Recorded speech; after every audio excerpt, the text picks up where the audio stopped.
మన ప్రభు అయిన యేసుక్రీస్తు నామంలో మీ అందరికీ శుభములు. నేటి మన ధ్యానాంశము కీర్తనలు గ్రంథము 100వ కీర్తన 4వ వచనము.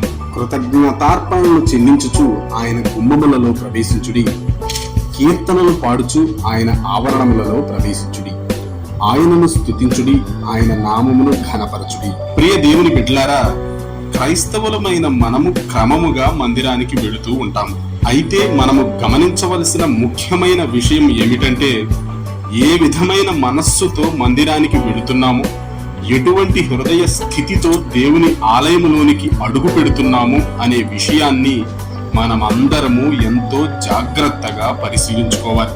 మన ప్రభు అయిన యేసుక్రీస్తు మన జీవితాలలో జరిగించిన మేలులను జ్ఞాపకము చేసుకుని ఆయనకు కృతజ్ఞతాస్తుతులు చెల్లించుచు దేవుని ఆలయము యొక్క గుమ్మములలో ప్రవేశించాలి.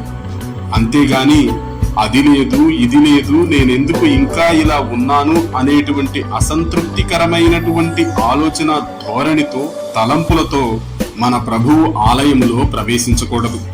మన ప్రభువు ఇచ్చేటువంటి సంతోషాన్ని పొందుకొని ఆనందముతో ఆయనను స్తుతిస్తూ స్తుతి కీర్తనలు పాడుచు మందిరావరణములోనికి మనము ప్రవేశించాలి. ఆ విధంగా మనము చేస్తే వాక్యానుసారముగా మందిరములో ప్రవేశించే వారముగా మన ప్రభు అయిన యేసుక్రీస్తు చేత గుర్తింపబడగలము. గమనించండి ప్రియ విశ్వాసులారా, ఈనాడు మందిరానికి వెళ్లే అనేకులు సంతోషముతో మన ప్రభువుకు కృతజ్ఞతాస్తుతులు చెల్లించుచు మందిరములో ప్రవేశించడం లేదు. జీవితమును ఆయనకు సమర్పించుకొని ఏది ఉన్నా ఏది లేకున్నా ఆయనను బట్టి సంతోషించేవారుగా, ఆయన చేసిన మేలులను బట్టి ఆయనకు కృతజ్ఞతాస్తుతులు చెల్లించేవారుగా జీవించడం లేదు. ఆలోచించండి ప్రియ విశ్వాసులారా, మనం అలాగుండకూడదు. మన ప్రభువు చేసిన మేలులను బట్టి ఎల్లప్పుడూ ఆయనను స్తుతించే మనస్సు కలిగిన వ్యక్తి ఇంకా ఎన్నో మేలులను, అద్భుతాలను, ఆశ్చర్య క్రియలను ఆయన యొద్ద నుండి పొందుకోవడానికి ఆస్కారం ఉంటుంది. లేని వాటినే తలుచుకుంటూ అసంతృప్తికరమైన జీవితాన్ని జీవిస్తూ మన ప్రభువు చేసిన మేలులను బట్టి ఆయనను స్తుతించే మనస్సు లేని వ్యక్తి ఆయనకు దూరమయ్యి లోకం చేతిలో చిక్కి సాతానుకు బందీగా మారి ఇంకా ఎక్కువ నష్టపోయే అవకాశం ఉంది. ఈ వాక్యాన్ని వింటున్న ప్రియ సహోదరుడా, సహోదరి, నీ జీవితం ఎలా ఉంది?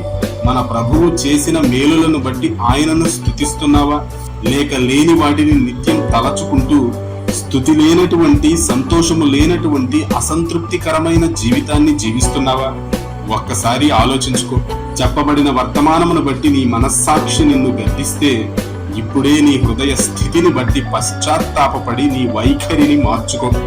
నిత్యము మన ప్రభు అయిన యేసుక్రీస్తుకు కృతజ్ఞతాస్తుతులు చెల్లించే వ్యక్తివిగా, ఆయనను కీర్తించే వ్యక్తివిగా జీవిస్తూ ఆయన కృపలో వర్ధిల్లు. ఆయన ఇచ్చే మెండైన ఆశీర్వాదాలను, దీవెనలను పొందుకో. ఆ విధంగా జీవించడానికి మన ప్రభు అయిన యేసుక్రీస్తు ఈ వీడియోను చూస్తున్న వారందరికీ సహాయము చేయును గాక. ఆమేన్.